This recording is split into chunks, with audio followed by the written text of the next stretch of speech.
15 kilong manok po ating gagawin chicken apretada. Kung meron po kayong okasyon at meron kayong bisitang darating na napakarami, ganito po ang ating ipapakain sa kanila.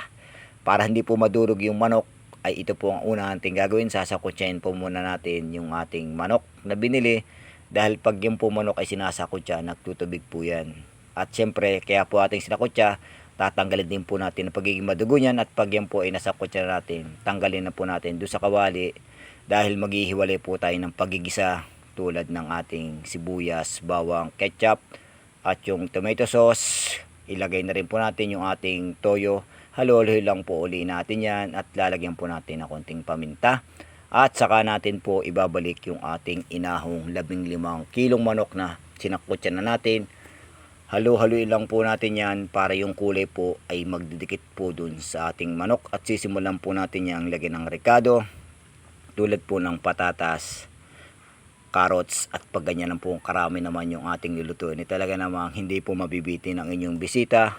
Baka po may take out pa sila kapag ganyan karaming isang tulyasi ba naman oh.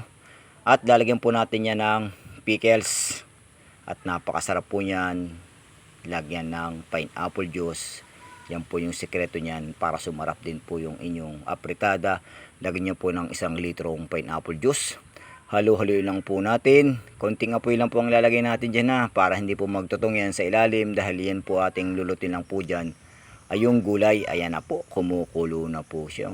Lagyan pa uli natin ng konting paminta.